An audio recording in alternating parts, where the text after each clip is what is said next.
Let us see the next question. The HLL has rupees 8 crore of 10% mortgage bond outstanding.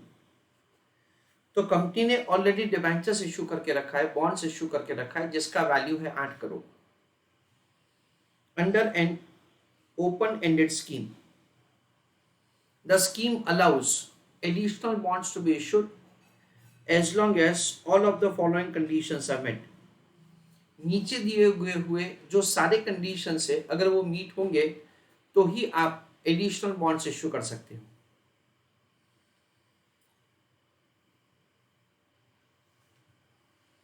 Pre-tax interest coverage, that is earning before taxes plus interest divided by interest, remains greater than 4. इसका मतलब ये है that interest coverage ratio is greater than 4. Net depreciated value of the mortgage asset remains twice the amount of the mortgage debt. So it has been provided that the mortgage asset is greater than equal to two times of the debt. Debt to equity ratio remains below 0.5. तो ऐसा दे रखा था debt equity ratio is remaining below 0.5. The HLL has net income after taxes of rupees 2 crore. So profit दे रखा है.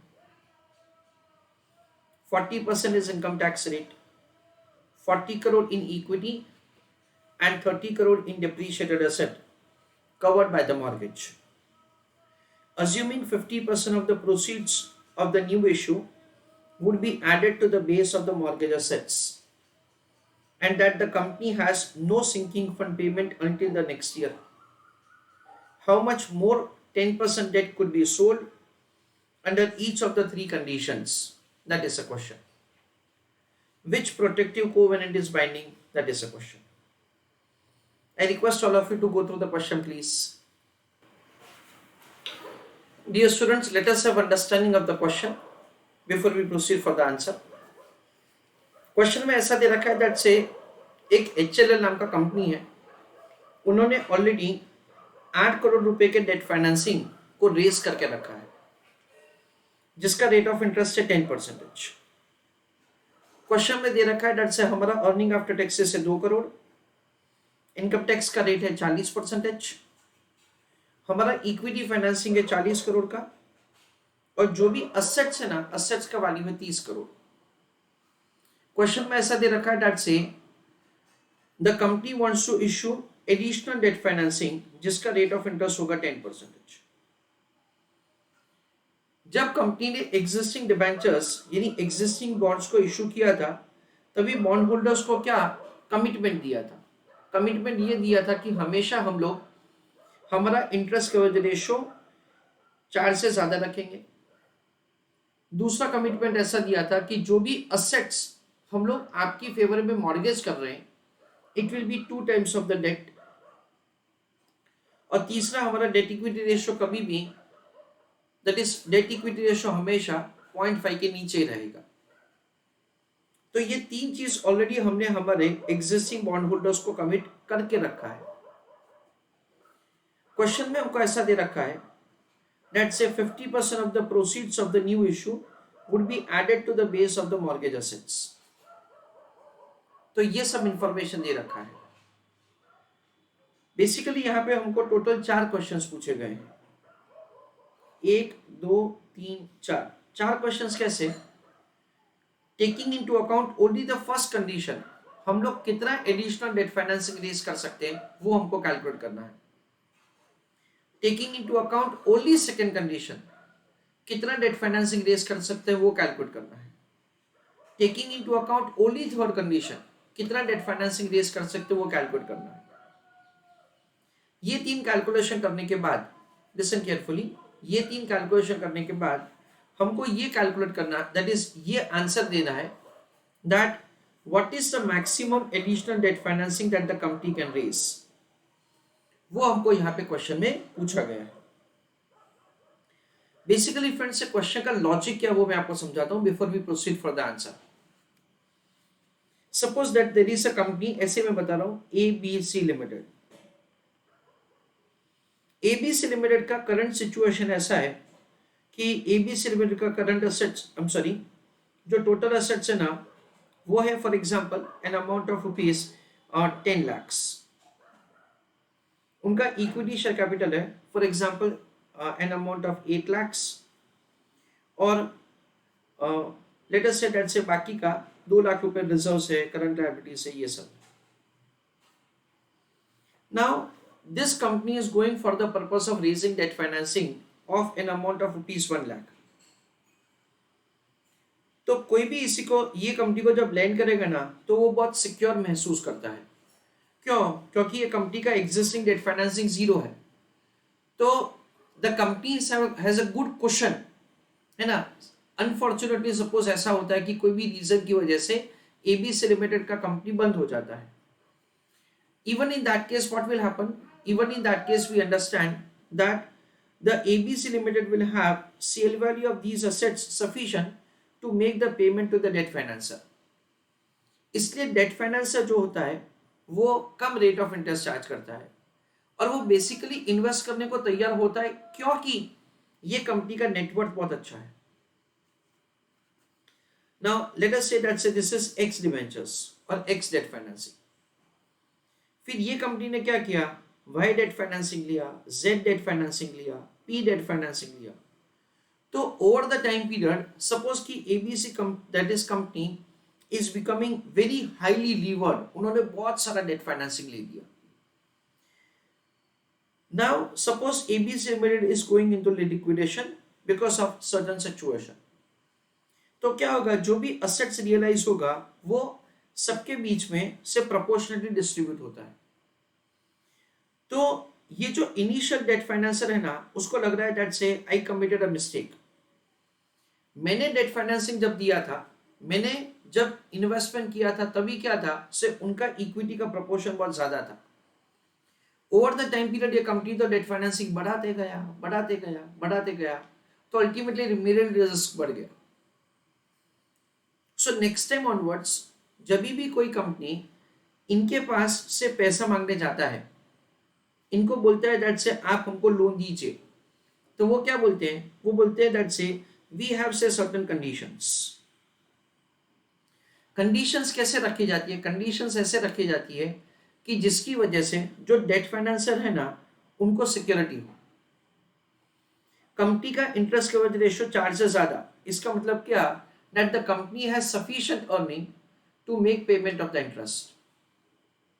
Assets of the company are at least 2 times of the mortgage debt. इसका मतलब क्या कि उनका डेट फाइनेंसिंग सपोज 10,000 रुपए का है, तो एटलीस्ट 20,000 रुपए के असेट्स से उनको like it is mortgage in their favour.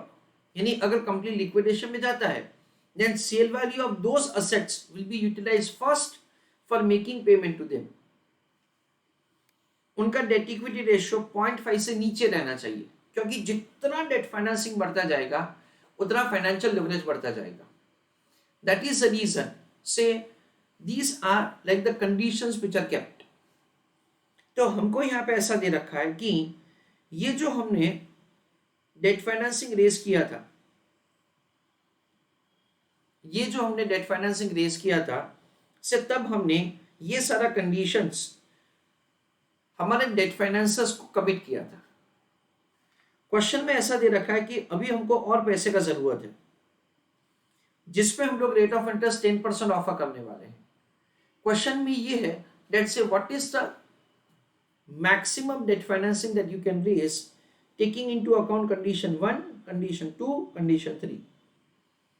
Suppose कि आंसर आता है, ऐसे मैं टाइम पास के लिए बोल रहा हूं, लेट अस से दैट से 5 crore, 7 crore and 3 crore. Suppose ऐसा आंसर आता है. Then please write in the chat box that say कितना additional debt financing company raise कर सकता है. Answer to my question is 3 crore. In a way that's the lowest is the amount that you can raise, because 3 is within 5 and 3 is within 7, ऐसा हम लोग समझते हैं। तो यहाँ पे हमको क्या दे रखा है फ्रेंड्स, देखो क्वेश्चन का लैंग्वेज आप अच्छी तरह से बोलो। क्वेश्चन में ऐसा दे रखा है that how much more 10% debt could be sold under each of the three conditions, condition 1, condition 2, condition 3, which protective covenant is binding. Covenant का मतलब है simple condition.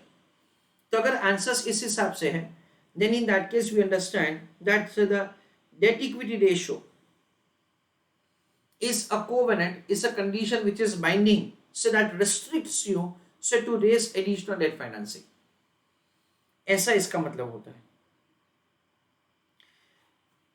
Friends, over here this is the way we are required to make the calculation of the answer, और हमको यहाँ पे report करना है that से भाई कितना एडिशनल डेट फाइनेंसिंग हम लोग ले सकते हैं। This is something to which you will come across say even in your risk management, एक आपका सब्जेक्ट है उसमें भी ऐसे पॉइंट्स आते हैं कि जिसमें you have say certain conditions say at the time of raising the debt financing. चलो let us answer the question. First point,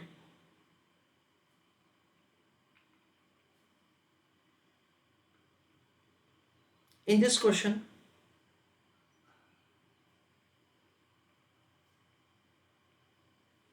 we have to determine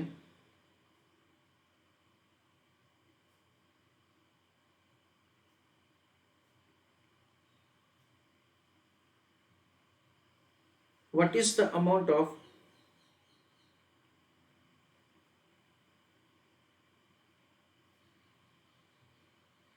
additional debt financing that the company can raise.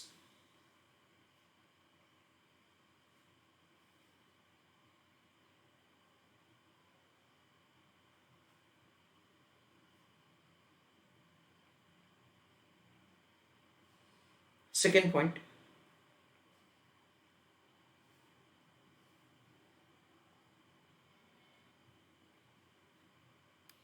taking into account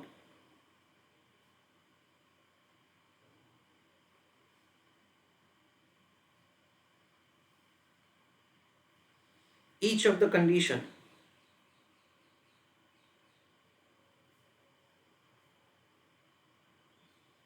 separately,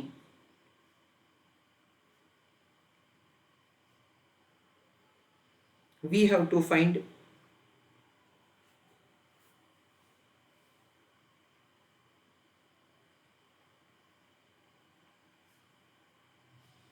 amount of debt financing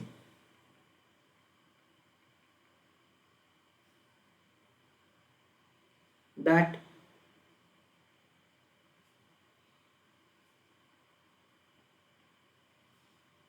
the company can raise. Full stop.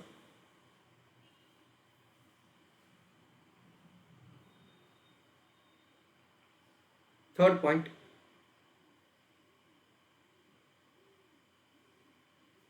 lowest is the maximum amount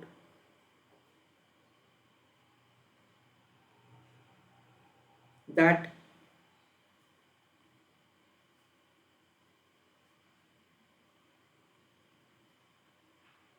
the company can raise.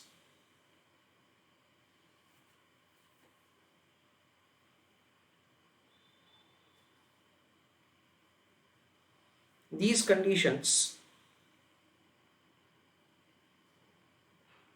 are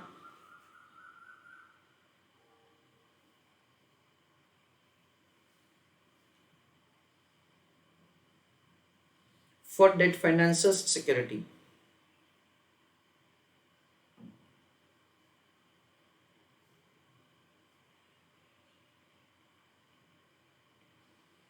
Full stop. I request all of you to give answer that what is the amount of the additional debt financing that the company can raise, taking into account condition number 1. Let us have understanding how to do answer. All students are requested to pay attention.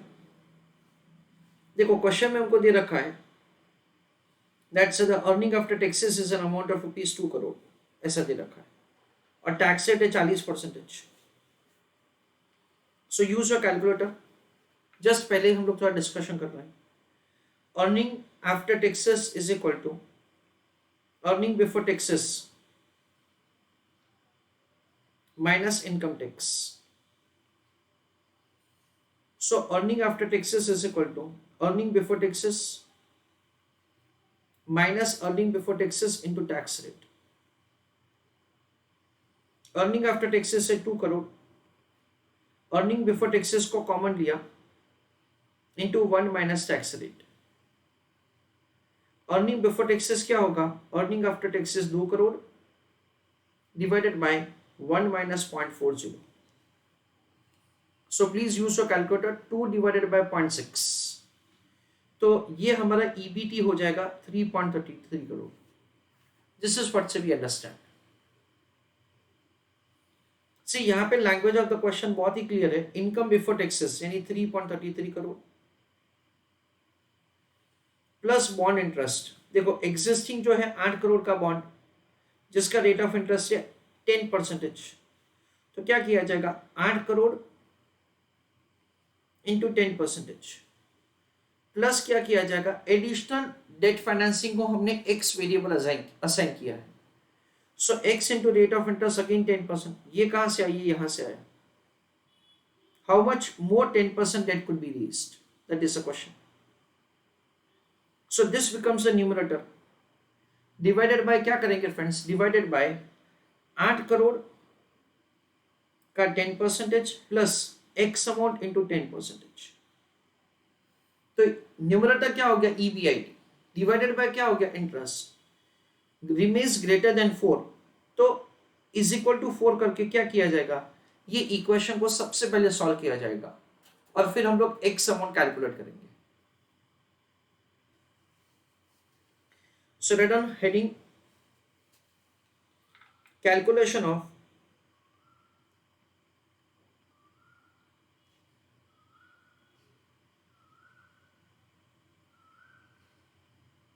amount of debt financing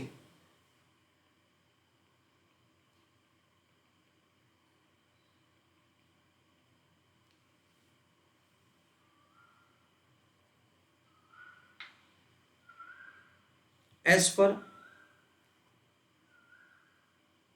condition of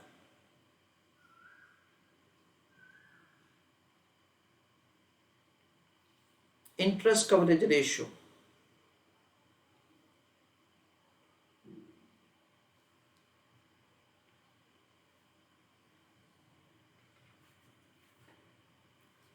Right on answer. ICR interest coverage ratio is equal to earning before taxes plus interest, यानी क्या हो गया? EBIT हो गया friends, divided by interest. तो वैसे हमको ये दे रखा है डेट से it should be greater than 4, तो यहाँ पे अभी मैं 4 लिख के आंसर कर रहा हूँ। अर्निंग बिफोर टैक्सेस कैसे होगा? Earning after taxes divided by 1 minus tax rate, तो ये EBT हो गया प्लस इंटरेस्ट। इंटरेस्ट क्या होगा? 8 करोड़ का 10% plus x amount into 10% whole divided by क्या किया जाएगा? Interest 8 crore into 10% plus x amount into 10%।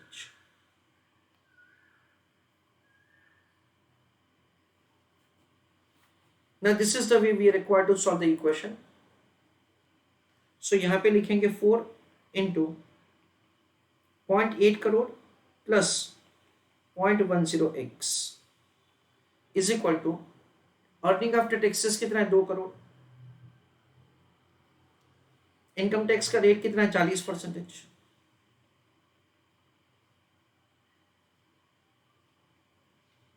Plus interest कितना लिखेंगे? 0.8 करोड़ प्लस x इंटू 10% क्या होगा? 0.10x।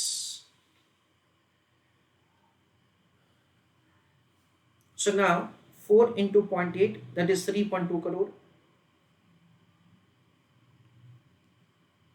4 into 0.10, that is 0.4 crore, 0.4x. 2 divided by 0.6, that comes to 3.33 crore.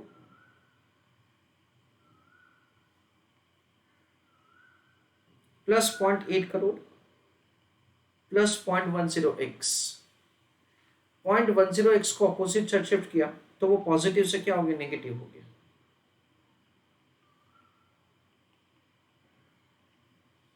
3.33 plus 0.8, that is 4.13, minus 3.2 crore. 0.30x is equal to 0.93 crore. X is equal to 0.93 crore divided by 0.3. That comes to 3.1 crore. ऐसा करके X amount को balance से figure calculate किया जाएगा. So using the first condition, the answer is 3.10 crore. Now मेरा next question आप सबसे ये है, एकदम गौर से सुनो, that looking to the first condition, additional debt financing कितने अमाउंट तक का रेस हो सकता है? Less than 3.10 crore,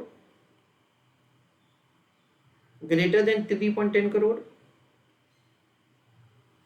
कितने अमाउंट तक का, या less than equal to 3.10 crore, greater than equal to 3.10 crore. That is what my question, कि मुझे एग्जैक्टली बताइए आपके मुताबिक taking into account the first condition कितने अमाउंट का additional debt financing first condition के मुताबिक रेस हो सकता है. Friends over here we understand that say हमारा जो इंटरेस्ट कवरेज रेशियो है ना, वो 4 से ज्यादा रहना चाहिए. That is what they have provided. The interest coverage ratio should be greater than 4. As it is suppose to be greater than 4, इसलिए हम लोग ऐसा समझते हैं कि अगर हम लोगों ने 3.10 करोड़ रेस किया ना, तो कवरेज रेशियो 4 हो जाएगा. 4 भी रखने का डाउट नहीं है, 4 से ज्यादा रखना पड़ेगा. तो हम लोग additional debt financing less than 3.10 crore का रेस कर सकते हैं. What is the amount of the additional debt financing that we can raise as per the first condition is less than 3.10 crore. So this is the way we understand answer of the first question. So I want somebody of you to raise in, that is somebody of you to give answer in the chat box, that what is the amount of the additional debt financing that you can raise, that is you can raise taking into account the second condition.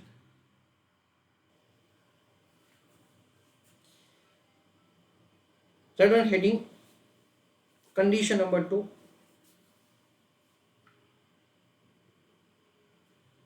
Net depreciated value of mortgage assets. That is what's the heading. See question में condition ऐसा दे रखा है कि जितना भी date financing है ना, उसका एटलीस्ट ट्वाइस मॉर्गेज डेट रखो. यानी कि 10,000 रुपए का डेट फाइनेंसिंग है ना, तो अगर तुमने 30,000 रखा अच्छी बात है, 50,000 रखा अच्छी बात है, 20,000 रखा अच्छी बात है, 18,000 नहीं चलेगा. आपको एटलीस्ट ट्वाइस रखना है, ट्वाइस से नीचे जो जाना ही नहीं है. तो देखो हम लोग ऐसा समझते हैं, mortgage assets greater than 2 of debt. ये इक्वेशन को सॉल्व करने के लिए मैं यहाँ पे इज इक्वल टू लिख रहा हूँ. 2 इंटू एग्जिस्टिंग डेट कितना है, एग्जिस्टिंग डेट है 8 करोड़. नया डेट कितना है, नया डेट है एक्स अमाउंट. ठीक है. एंड मॉर्गेज असेट्स कितना है, क्वेश्चन में दे रखा है डेट से अभी का हमारा मॉर्गेज असेट्स है N amount of 30 crore plus 0.50x. देखो जैसे कि क्वेश्चन में हमको क्या दे रखा है, read language of the question carefully. Question में ऐसा दे रखा है दैट से assuming 50% of the proceeds of the new issue would be added to the base of the mortgage assets. तो जो भी हम लोग पैसा रियलाइज करेंगे फ्रॉम द न्यू इशू, उसका 50% हम लोग असेट्स खरीदेंगे और वो असेट्स आपको मॉर्गेज पे दे देंगे, ऐसा दे रखा है.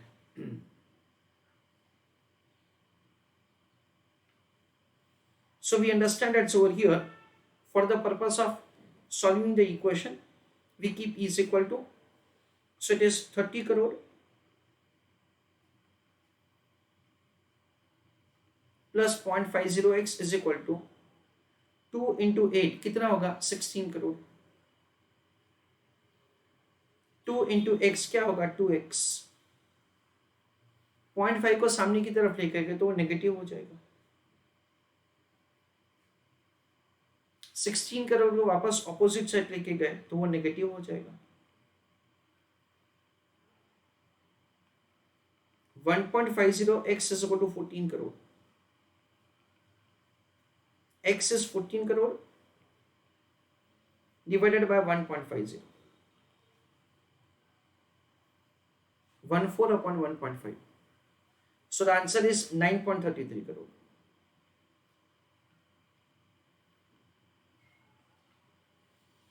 Again I want you to tell me that इन सब में कौन सा अमाउंट होगा. That is what I want you to tell me. Of course 3.10 की जगह 9.33. Let us have understanding that से यहाँ पे आंसर कैसे होगा. तो डेट फाइनेंसिंग हम लोग अप टू 9.33 करोड़ रेज कर सकते हैं, यानी आंसर होगा less than equal to 9.33 crore. देखो इस बार क्या है, say your mortgage asset should be 2 times of the debt और मोर देन दैट. जब आप डेट फाइनेंसिंग एग्जैक्टली 9.33 का रेज करेंगे ना, then in that case, so your mortgage, that is your coverage ratio will be exactly 2. If at all you raise debt financing less, तो आपका coverage ratio ज्यादा हो जाएगा, and if at all you raise debt financing more, तो आपका coverage ratio कम हो जाएगा. That is the reason said over here the answer is say less than equal to 9.33 crore. I give slightly detailed explanation. See debt, mortgage assets, total debt and ratio. सिर्फ समझने के लिए additional date. Suppose हम लोग additional date raise करते हैं N amount of rupees let us से 7 crore. Sir 7 क्यों लिया, ऐसे ही रैंडमली 9.33 के नीचे कुछ भी ले सकते हैं. मॉर्गेज असेट्स कितना हो जाएगा, 30 करोड़ अभी का है, हाँ, प्लस 7 करोड़ का आधा, यानी कितना होगा 3.5 करोड़. क्योंकि क्या दे रखा है, जितना भी डेट फाइनेंसिंग रेज करेंगे ना उसका आधा हम लोग यूज करेंगे सिर्फ for the purpose of adding to the mortgage assets. So ये क्या हो जाएगा 33.5 करोड़. अच्छा एग्जिस्टिंग डेट फाइनेंसिंग कितना है 8 crore plus 7 crore, that comes to 15 crore. So use your calculator once again. 33.5 divided by 1.5, it is 2.23. 2.23 देखो 2 से ज्यादा है और आपका कवरेज रेशो 2 या उससे ज्यादा रहना चाहिए. सपोज आप डेट फाइनेंसिंग रेज करते हो 9.33 करोड़ का, तो क्या होगा friends, 30 crore plus 9.33 crore into 0.5, so 4.665 plus 30, यानी क्या होगा 34.665 करोड़. अच्छा टोटल डेट फाइनेंसिंग कितना हो जाएगा, 8 करोड़ अभी है plus 9.33, that comes to 17.33 crore. so देखो 34.665 divided by 17.33, the answer is 2.000 2.8 यानी एग्जैक्टली 2, ऐसा समझो ना, यानी कवरेज रेशियो 2 भी अलाउड है। पर अगर आपने डेट फाइनेंसिंग 9.33 से ज्यादा किया, सपोज कि ऐसे मान लेते हैं 10 करोड़ का, तो क्या होगा 30 प्लस 10 इंटू 0.5 यानी कितना होगा 5। 30 प्लस 5 क्या होगा 35। अच्छा ये 10 है और ये 8 है, 8 प्लस 10 कितना होगा 18। Now again use a calculator, 35 upon 18 it is 1.94। तो देखो 1.94 क्या है, 2 से कम है, एंड अगर कवरेज रेशियो 2 से नीचे जाएगा तो वो नहीं चलेगा, इट शुड बी ट्वाइस और more than that, that is what we have to understand.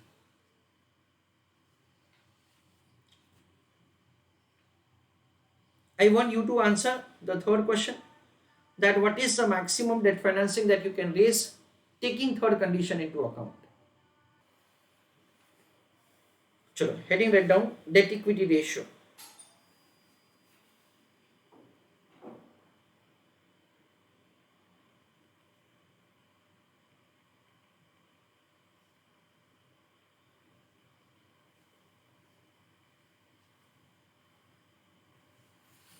In that friends, we understand that we will be having like this, debt upon equity.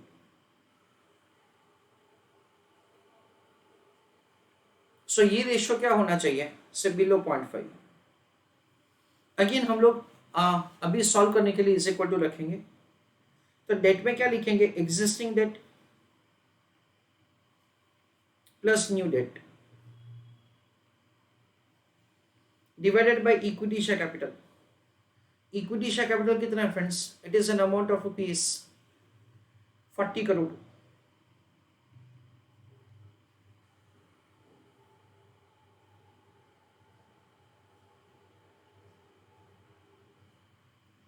Is equal to क्या करेंगे 0.5। Existing debt उसमें हम लोग लिखेंगे an amount of rupees 8 crore. New debt को हमने x variable assign किया, is equal to 40 crore into 0.5, x is equal to 20 crore minus 8 crore, तो एक्स क्या होगा, एक्स होगा 12 करोड़।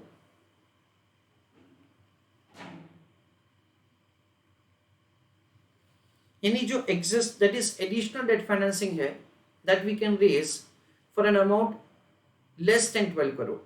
क्यों, क्योंकि आप 0.5 तक भी नहीं पहुंच सकते हो, 12 करोड़ में एग्जैक्टली 0.5 हो जाएगा, पर आपको उसके नीचे रहना है। So we will be having like this,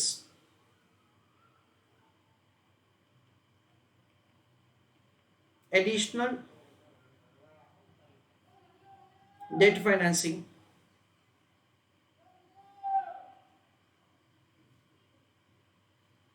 that can be raised for less than rupees 12 crore, ऐसा हम लोग समझते हैं।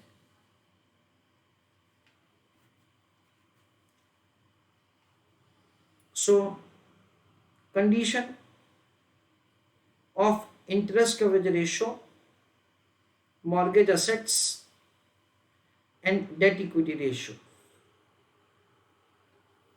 amount of the debt financing that you can raise as per first condition less than 3.10 crore, as per second condition up to 9.33 crore, and as per third condition less than 12 crore. Initially हमने already discuss करके रखा है, the lowest is the amount of the additional debt financing that you can raise. So the final answer is protective interest coverage ratio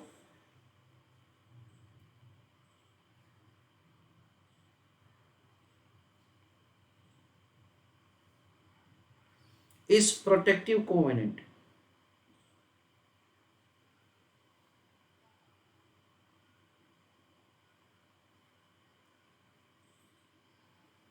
binding the company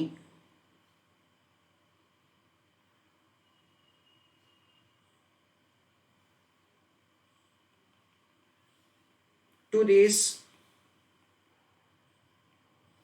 additional debt finance.